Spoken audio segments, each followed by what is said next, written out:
እናስተልኝ በዚህ በክፍል 7 የኢትዮጵያዊው ምስክርነት ፕሮግራማችን ይጀላችሁ የቀረብኩት ፕሮግራም ወደ ኋላ ላይ ላቀርበው ካሰብኩት ፕሮግራም አንዱ ነበር ግን አሁን በዓለማችን እየተደረገው ያለው ነገር በሙሉ ትንሽ አሳሳቢ ስለሆነ ይህን ፕሮግራም አስቀድሜ ማቅረቡ የተሻለ ነው ብዬ ስላሰብኩኝ አሁን ወደዚህ ወደ ታበርናክል ስትሪት ኦልድ ስትሪት አካባቢ ወዳለ አንድ ህንጻ ይዣችሁ መጥቻለሁ። ይህ ህንጻ የሚገኘው በኦልድ ስትሪት በነምበር 30 ታበርናክል ስትሪት ነው። ህንጻው ምን እንደሆነ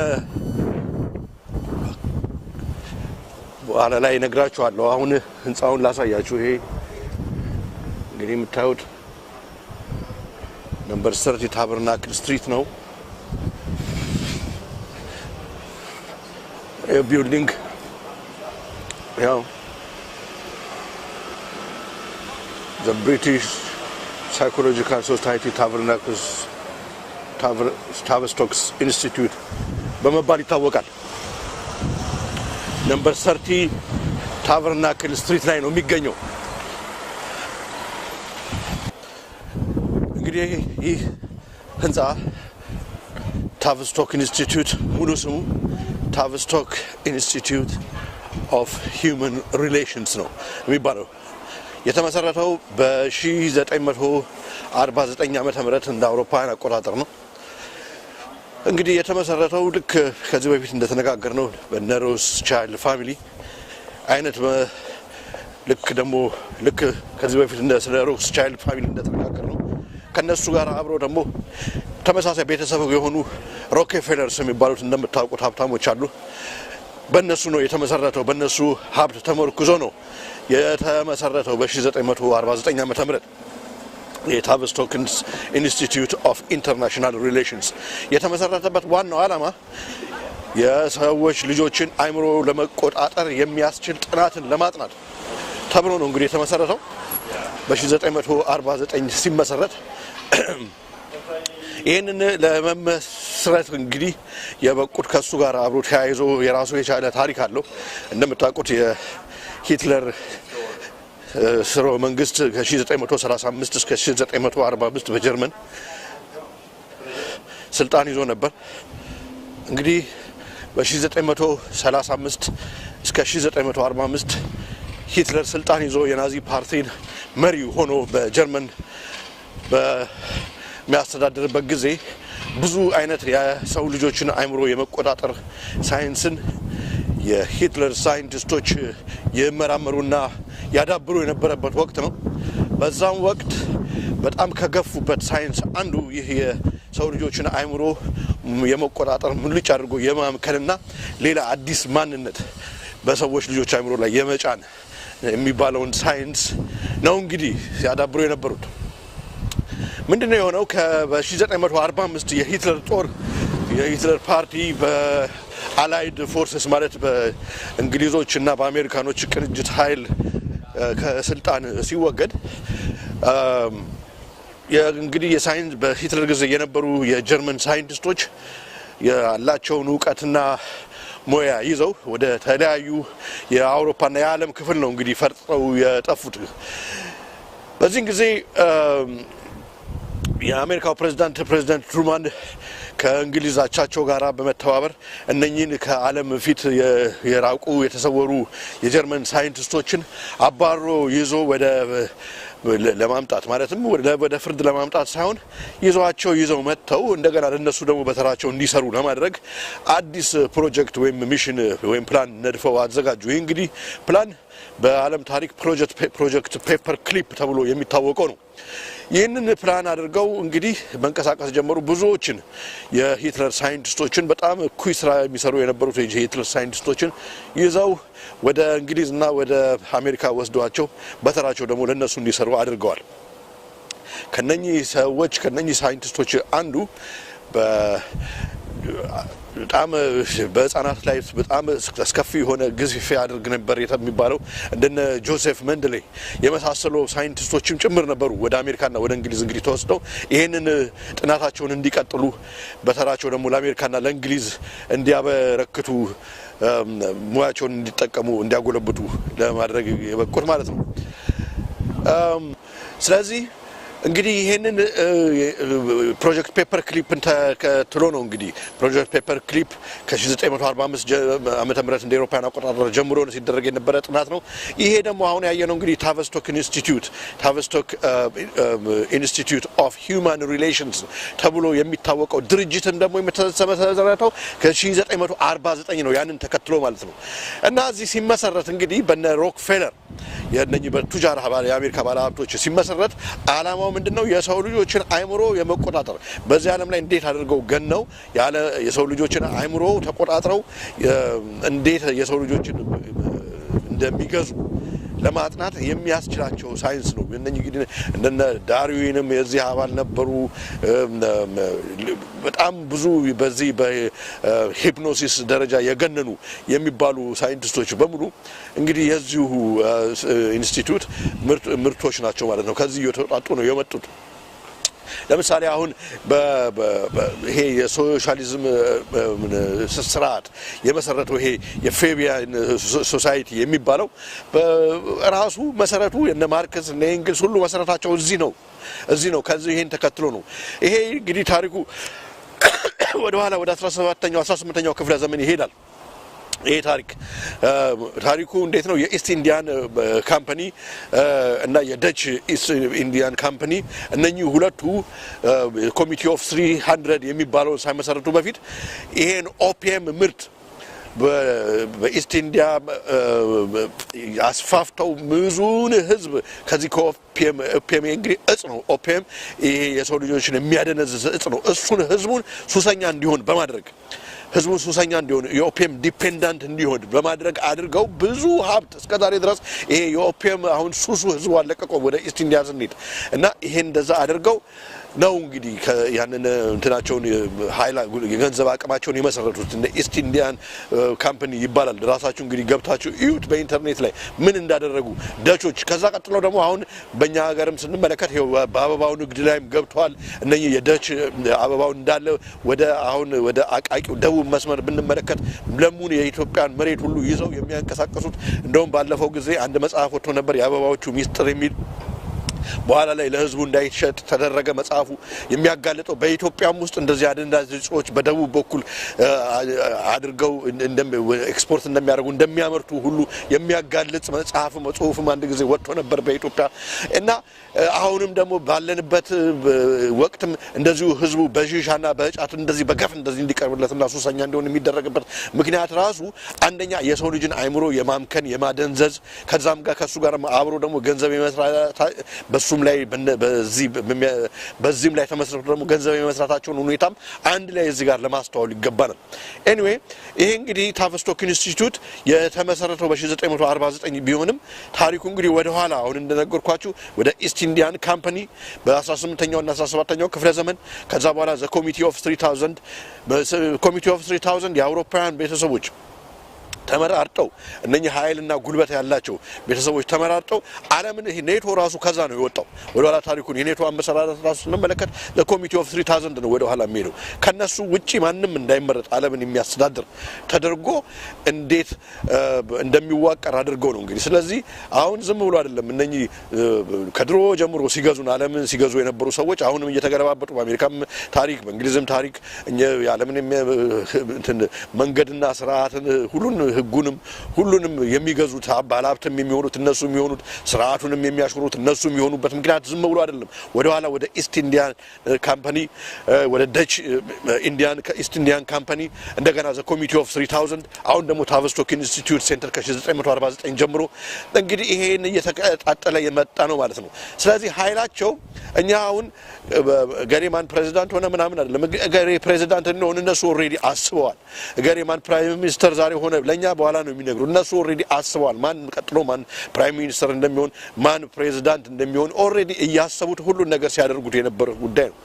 ዋናው አሁን እዚህ ታቨስቶክ ኢንስቲትዩት ስራው ምንድነው ሲባል ካምታቨስቶክ ኢንስቲትዩት የሰው ልጆችን አይምሮ ሙልጭ አድርጎ ማምከን ብሬን ዋሽንግ የሚባለው ማለት ነው ይሄንን ሳይንስ በተሰፊ ሁኔታ ማጥናት ብለው ነው እንግዲህ የተነሱት በ1949 እንግዲህ ሲቋቋም ይሄ ድርጅት እንግዲህ የሰው ልጆችን አይምሮ የመቆጣጠር ሳይንስ እንዴት ነው የሚሰራው ሲባል አንደኛ በሂፕኖሲስ ነው ሂፕኖሲስ ምን ማለት ነው ሂፕኖሲስ እንግዲህ ምሳታዊነት ባህሪ ያለው የሰው ልጆች ሁለት አይምሮ ክፍል አላቸው አንደኛው የግራው ሄሚስፌር ሁለተኛው የቀኙ ሄሚስፌር የግራው ሄሚስፌር እነኚህ ነባራዊ በሆነ ከዚህ ሪያሊቲ ባለው ነገር ላይ የሚያተኩር ትሬን ሊደረግ የሚችል ለምሳሌ አንድ ሲደመር አንድ ሁለት ነው ተነግሮን የሰምተን እንደገና መልሰን የምናወጣው ያ አይነት ትምህርት ይሄ አሁን ሞደርን ኤጁኬሽናል ሲስተም የሚባለው ነገር በሙሉ የሌፍት ሄሚስፌር ላይ ነው የሚያተኩረው ፍራተርናል የሆነ ለምሳሌ አሁን ይሄ ወታደሮችን ማሰልጠን ኢንፋንትሪ የሚባለው ኮለዚ ነው ወታደሮችን የማሰልጠን ትምህርት በሙሉ የግራው ሄሚስፌር ላይ ነው ምንም አይነት ክሪኤቲቭ የሚሆን ነገር የለውም የተሰጠውን መልሶ ማስታወቅ ማለት ነው የራይት ሄሚስፌር ኦፍ ዘ ብሬን ደግሞ የሚያተኩረው በጥበብ በመመራመር ላይ በመጠየቅ ላይ ስነ ጥበባዊ በሆነ ነገር ላይ አምልኮአዊ በሆነ ነገር ላይ የተሾመ ነው የሰው ልጆች ባላንስ እንደሚሆኑት እነኚህ ሁለቱ ነገር ሲኖራቸው ነው ስለዚህ አሁን ይሄ እንግዲህ ሂፕኖሲስ የሚባለው ሳይንስ ምንድነው የሚያደርገው ማለት ነው የግራውን የአይምሮ ክፍል የሰው ልጆችን ከዚህ ካለንበት ዓለም ጋር የሚያገናኛቸውን የአይምሮ ክፍል በመዝጋት ስዊች ኦፍ እንዲያደርግ በማድረግ የቀኙን የአይምሮ ክፍል ደግሞ ኦቨር አክቲቬት በማድረግ በሚደረግበት ጊዜ የውስጥ የተደበቀው ይሄ ሰብኮንሺየስ ማይንድ ኦፍ የሚባለው የሰው ልጅ አይምሮ ክፍል በሁለቱ እንግዲህ ጋር ተደርጎ ተጠብቆ የነበረው ይጋለጣል ማለት ነው በዛን ጊዜ አዲስ ማንነት በዛ ሰው ላይ ሊጫንለት ይችላል ይሄ ነው ሂፕኖሲስ ማለት እንግዲህ ይሄ እንዴት ነው ይሄኛው የግራው አይምሮ ክፍል እንዴት ነው የሚዘጋው ብለን ስንነጋገር የሚዘጋው በተለያየ ምክንያት ነው አንደኛው አሁን በዚህ ልክ በጓንታናሞና በተለያዩ እስር ቤቶች በሂትለር ጊዜ በጁሽ በአይሁድ እስረኞች ሲያደርጉና ሲመራመሩባቸው እንደ ጊኒፒግ እንደ የላብራቶሪ አይጥ አድርገው ሲመራመሩባቸው አይሁዶችን እንደነበሩት ከዛ በኋላ አሁን ቀጥሎ ትምህርቱ እዚሁ በጓንታናሞና በተለያዩ እስር ቤቶችም ልክ እንደሚያደርጉት ማለት ነው አንደኛው ሴንሰሪ ዲፕራይቬሽን ነው የሰው ልጆችን እንግዲህ ካላቸው ለምሳሌ እንቅልፍ በማሳጣት ሊሆን ይችላል ሙልጭ አድርጎ እንቅልፍ በማሳጣት የሰው ልጆች አይምሮ ግራው ብሬኑ እንዲዘጋ ግራው ክፍል ሌላው ደግሞ ምንድነው ለሁለት አይምሮን እንደዚህ በመክፈል አንደኛው አይናችን ክፉ በጣም አሰቃቂ ነገር እንዲያይ በቀኙ አይምሮ ደግሞ እንደዚህ ተከፍሏል በቀኙ አይምሮ ደግሞ በጣም ደስ የሚል በማሳየት አይምሮ ተወናብዶ ግራውን እንዲዘጋ የሚያደርግ ሶስተኛው ደግሞ በድራግ በተለያዩ አይነት ድራጎችን በመስጠት አይምሮን ለመዝጋት መሞከር እነኚህ በእንደዚህ አይነት በተለያዩ ነገሮች ነው እንግዲህ የግራውን አይምሮ ክፍል የሚዘጉስ ይሄ ሂፕኖሲስ ነው ይሄ ሂፕኖሲስ ያመጣል በዚህ ምክንያት እንግዲህ ከዛ በዚህ በሰብኮንሺየስ በሚባለው የአይምሮ ክፍል ውስጥ አዲስ ማንነትን ይጭናሉ ማለት ነው አዲስ ማንነት ሲጫን እንግዲህ ያ አዲስ የተጫነው ማንነት አሁን በተለያዩ ፊልሞች ላይ እንደምናየው ይሄ ዘማቹሪያን ካንዲዴት አዲስ ሰው ፈጠሩ ማለት ነው ይሄ ሰው ሲያስፈልግ አሁን ማንነቱ እንደተጫነለት አቅም ይሶይ ስለዚህ ለስለላ ቢሆን ምንም ሚስጥሩን የተላከውን ድርጅትና መንግስት ሚስጥር የማይናገር የማያጋልጥ ሰው ሆኖ ይቀርባል ማለት ነው ዘማቹሪያን ካንዲዴት ይሆናል ስለዚህ ለተለያዩ አይነት ሰው ሄድና ይሄንን አጥፋ ይሄንን ግደል ይሄንን አፈንዳ ቢባል ምንም ነገር ሳይጠይቅ በቃ የደነዘዘ ሰው ነው ሄዶ ሂፕኖታይዝ የሆነ ሰው ነው ይሄ ሰው ሄዶ የሚደረገውን ያደርጋል ማለት ነው ይሄ ድርጅት እንግዲህ ይሄን ሁሉ ከ1949 ጀምሮ ሲያጠና የነበረ ድርጅት ነው ማለት ነው ይሄ ነው አንደኛው ሂፕኖሲስ ሌላው ምንድነው ብሬን ዋሽንግ ነው ብሬን ዋሽንግ እንግዲህ በተለያየ አይነት ሁኔታ ይደረጋል አንደኛው አሁን በአለማችን ሰው ልጆችን አይምሮ ጥበቃ ከሚያደርግ ነገር አንዱ ሚዲያ ነው እንግዲህ ኤድዋርድ በኔ በየቀደም የነገርኳቸው ሰው በተለያየ ያው በማስታወቂያው ድርጅት ውስጥ በመናምን ያሉ ሳይንሶችን የሰው ልጆች ዝም ብሎ በቃ እንደንሰሳ እንዲሄድ በፉትቦል የሰው ልጆች አሁን በፉትቦል በሶፕ ኦፕራ ዝም ብሎ ቢንጅ ድሪንኪንግ የተለያዩ ድራጎችን በመውሰድ እንደ እንስሳ የሰው ልጅ ለትልቅ ክብር ተፈጥሮ እንደ እንስሳ ሆነ እንዳለው መጽሐፍ ቅዱስ እንደዛ የማድረግ ሁኔታ በሙሉ የመጣው እንግዲህ በብሬን ዋሺንግ ነው የሚደረገው። ብሬን ዋሺንግ እንግዲህ ከብሬን ዋሺንግ ሳይንሶች አንዱ ቴሌቪዥን ነው። ቴሌቪዥን ነው፣ ሁለት ቃል ነው እና የሰው ልጆችን አልፋና ቢታ ብሬን ዌቭን ማኒፑሌት በማድረግ የሰው ልጆች ከህፃናት እድሜያቸው ጀምሮ ደንዝዘው ቲቪ እያዩ የቴሌቪዥን ፕሮዳክት እንዲሆኑ። ለዚህ ነው አሁን ብዙዎቻችን ፈጠን ቲቪ ላይ የተለያዩ ሶፕ ኦፕራዎች እያየን የምንውልበትና በዛ ብሬኖች የምትደረገው ሪል ላይፍ መስሎን ህይወታችንን እሱን እያየን የምንኖረው። ብሪቲሽ ጎት ታለንት፣ አሜሪካ ጎት ታለንት፣ ኢትዮጵያ ጎት ታለንት እያልን ፈጠን የምንውለው ስንት ነገር በጣም ወርቃማ የሆነ ጊዜያችንን ትዳራችን ላይ ለማድረግ ልጆቻችን ላይ ለማሳደግ የምንጠቀምበት ይሄ ማህበረሰባዊ የሆነ ግንኙነታችንን ለማዳበር የምንጠቀምበትን ሰዓት በሙሉ ዝም ብሎ በከንቱ ባልባሌ ነገር አጥፍተን ፈጠን ቲቪ ላይ የምንውለውና የቴሌቪዥን ቪክቲም እና መሳሪያ የምንሆንበት ምክንያት ራሱ ከነኚህ ሰዎች እንግዲህ ታቨስቶክ ኢንስቲትዩት ሴንተር ካጠኑንና ከሰጡን የዛ ቪክቲም ስለሆንን ነው፣ የዛ ፕሮዳክት ስለሆንን ነው ማለት ነው። ስለዚህ ሁለተኛው እንግዲህ ብሬን ዋሺንግ የሚባለው ነው ማለት ነው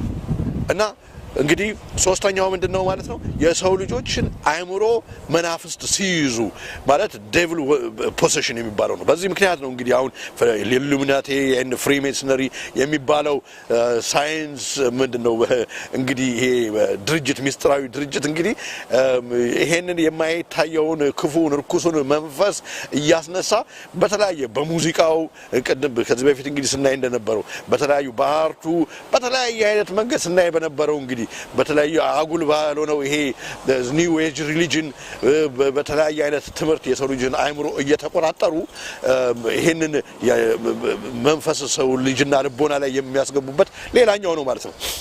አሁን ደግሞ ከዚህ በኋላ እንግዲህ አሁን ከቻለን ዛሬ ካልሆነ ደግሞ በሌላኛው ፕሮግራም የምናየው ነገር ሶስተኛው ምንድነው?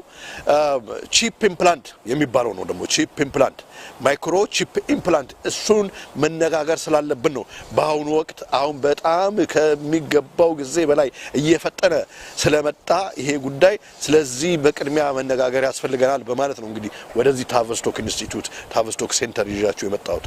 ይሄ እንግዲህ ቺፕ ኢምፕላንት ደግሞ በመጽሐፍ ቅዱስ በዮሐንስ ራእይ በምዕራፍ 13 ላይ የሚናገረው የአውሬው ስምና ቁጥሩ ያለበት የተባለው አሁን በተለያየ አይነት ሁኔታ ፈጥኖ በስራ ላይ እየዋለ ያለ ነገር ስለሆነ ይሄንን ነገር እንድንነጋገር በማለት ነው እንግዲህ ዛሬ ይሄኛውን ክፍል 7ን ለመስራት የተነሳሳሁት ማለት ነው። ማይክሮቺፕ ኢምፕላንት ምንድነው ሲባል እንግዲህ ማይክሮቺፕ ኢምፕላንት አሁን እንነጋገርበታለን በስቱዲዮ ስንሄድ በጥልቀት ማይክሮቺፕ ኢምፕላንት እንግዲህ ትንሽ ቁስ አካል ነው፣ የኮምፒውተር ቁስ አካል ነው። ይህ ቁስ አካል ራይስ የሩዝ ፍሬ የሚያክል ነው እና አሁን በተለያዩ አገሮች በፈቃዳቸው ሰዎች የመንግስት ሰራተኞችም ፖሊሶችም ወታደሮችም በፈቃዳቸው አሁን በእጃቸው ላይ እያስገቡ ያሉ ነገር ነው እና የተለያየ አይነት ምክንያት ይሰጣል። ጥሩ ነው ለእናንተ የተባለ ብዙዎቹ እየተቀበሉት ነው። ይሄ ነገር ግን የአውሬው ምልክት ስለመሆኑ እንግዲህ በጥልቀት እናያለን እና ይሄ በሙሉ እንግዲህ አሁን እንደነገርኳችሁ በዚህ አይነት ሁኔታ ነው ማለት ነው ሊቆጣጠሩን ያሰቡት ማለት ነው። ስለዚህ እንግዲህ በዚህ ላይ ተነስተን በጥልቀት እናወራለን በስቱዲዮ። አሁን የዛሬውን ፕሮግራም መልሼ እዛው ታቨስቶክ ሴንተር ወስጃችሁ ህንጻውን እንደገና አንድ ጊዜ በማሳየት እጨርሳለሁ። ክፍል 8 እንግዲህ የሚያተኩረው በምን ላይ ነው ማለት ነው? በቺፕ ኢምፕላንት በዚሁ ከታቨስቶክ ኢንስቲትዩት ነው እንግዲህ አብሮ ጥናቱ ተነስቶ አሁን የሄደው በሱ ላይ ያተኩራል ማለት ነው።